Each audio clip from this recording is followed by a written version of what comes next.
Hi everyone! Welcome to our YouTube channel Research Ready and Student Matters Hub by Doc Lynn. Ang research ba na gusto nyong gawin or gagawin nyo pa lang or ginagawa nyo na ay quantitative approach. So maaring nakapag-identify na kayo kung anong design ang gagamitin ninyo, whether ito ba ay descriptive o kaya naman experimental. Isa pa sa kailangan nyo i-consider, ano bang gusto kong mangyari dito sa aking study? Gusto ko bang ma-monitor yung changes ng variables, ng tao, ng aking participants, ng situations, or ng circumstances over a long period of time? O kaya naman ay gusto ko lang makita ang snapshot, okay? Or yung immediate view ng mga sitwasyon, ng kondisyon ng variables, or ng mga changes na nangyayari sa mga different scenarios. So, alin ba doon ang gusto mo? Now, whether kung gusto mo man ng over an extended period of time, ang yung study or snapshot or immediate results or findings of a particular situation, scenario, or condition of variables, ang pag-aaralan natin sa lesson video na ito ay yung dalawang approaches na pwede nating gamitin. Ang una, yung tinatawag nating longitudinal studies. No, ito yung study na kinakandak natin over an extended period of time para ma-monitor natin yung trends ng pagbabago sa ating variables o kaya naman yung trends sa different situations, kung ano yung nagiging development. Usually, it runs per months or even years or even decades. Ang atin namang tinatawag na cross-sectional studies, ito yung tinatawag nating snapshot overview ng different situations or immediately gusto mo na kaagad malaman yung results. So nagkakanda ka ng one-time study. Once na na-schedule mo na kung paano ka mag-gather data at nakuha mo na siya, that's it. So that's what you call cross-sectional studies. Now, para mas matuto pa kayo at mabigyan kayo ng example tungkol sa dalawang ito, panoorin ninyo ang lesson video na ito na maaaring maging interesado kayong gumamit also ng tinatawag nating longitudinal studies. Kasi ang kadalasan na ginagamit ng mga researchers ay yung tinatawag nating cross-sectional studies. Let us first define what do we mean by longitudinal studies. It tracks the same individuals or groups over an extended period, collecting data at multiple time points. Inaalaw niya yung researchers para ma-observe yung changes and developments over time. This is different from cross-sectional, which is getting the snapshot of a certain scenario.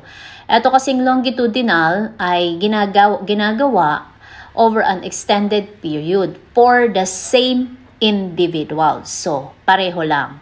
Kunyari, kakandak mo yung study mo within a period of 1 year, no, within 6 months, but you are engaging with the same respondents. What are its key features? First, time frame. Yung data, kinokollect natin over a long period, ranging from months to even decades. Ang isa pa sa kanyang key features ay yung focus. Kasi pag gumamit tayo ng longitudinal studies, nakikita natin yung changes within individuals or groups or yung kanilang developmental changes, yung trends, pati yung effect ng interventions over time. So, natitrace natin yan. Pwede tayong magkaroon ng trend analysis o pwede nating i-plot kung ano yung nangyayari sa mga individual. Ano yung kanyang advantages? First, change detection. Kasi na-identify niya kung paano yung variables nagbabago over a certain period of time. Tsaka yung cause and effect relationship. Magandang gamitin ito kasi suited talaga siya para ma-establish natin yung causal relationships because of its temporal dimension. Ano naman yung kanyang disadvantages? Siyempre, ito ay kinakandak over an extended period kaya siya ay time-consuming kasi it requires a significant time and resources.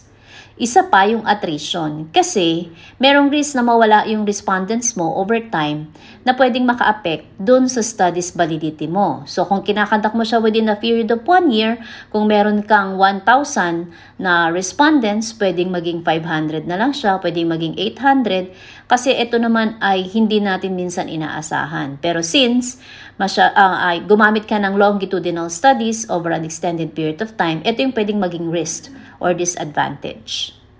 Let's have an example. So, ang study natin is all about classroom assessment scoring system. Tignan natin yung effectiveness nitong classroom assessment scoring system. Ang purpose ng study natin ay ma-evaluate natin yung quality ng teacher-student interactions at yung impact nila sa student and learning development.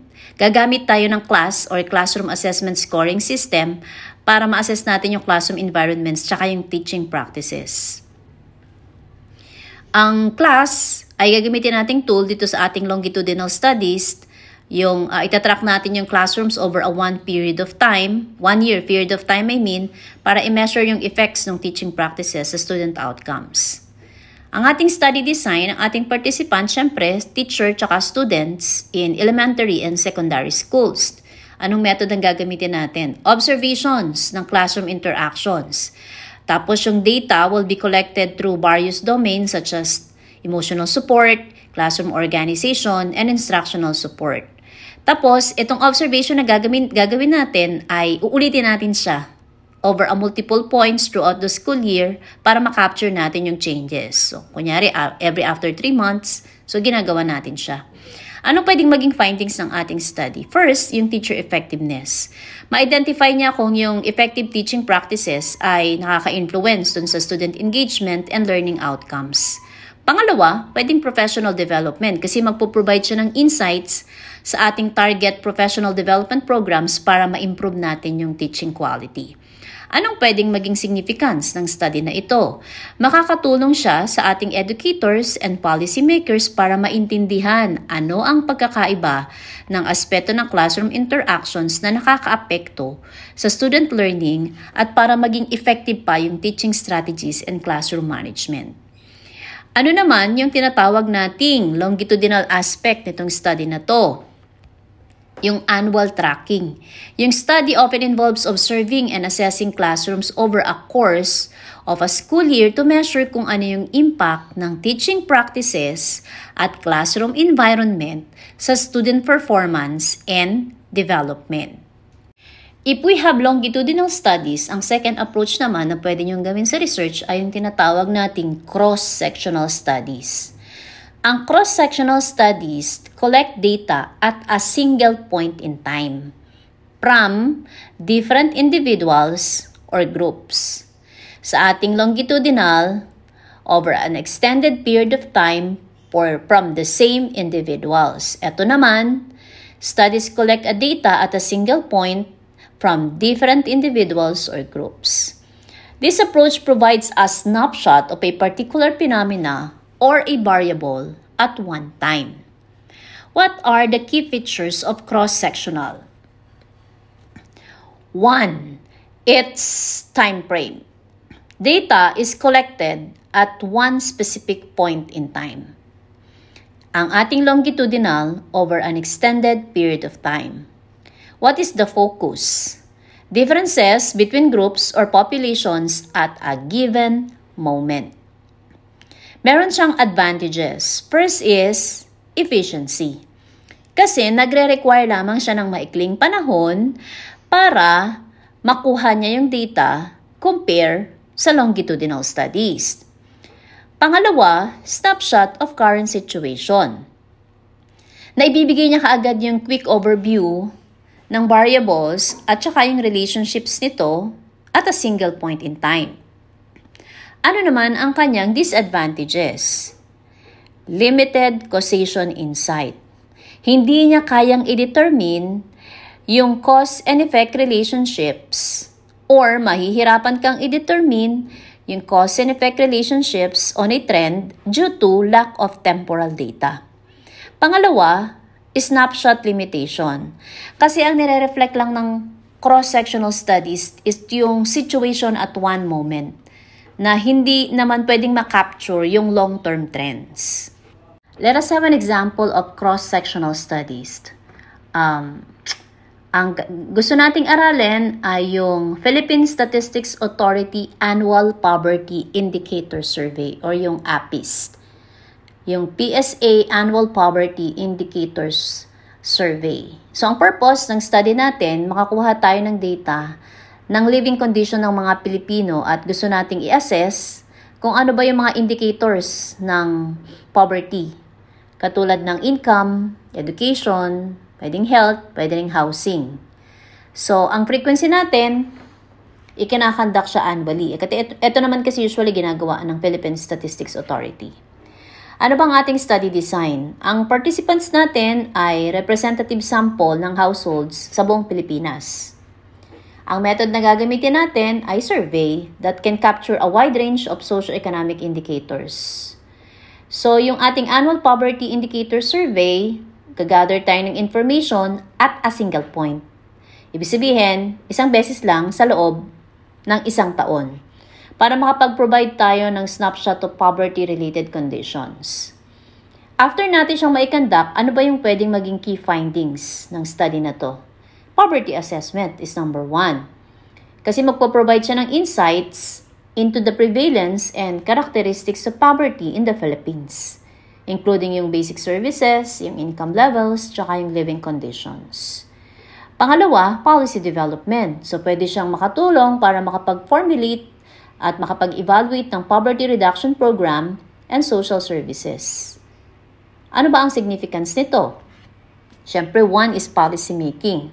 Kasi yung initiatives ng gobyerno ay pwedeng mag-improve in addressing poverty at saka mag-develop ng targeted interventions para ma-improve yung living conditions ng mga Pilipino. Or social planning, pwede siyang mag-provide ng valuable information para maplano niya at ma-implement yung social programs and economic policies base dun sa naging findings ng study. So, ano yung cross-sectional aspect ng study?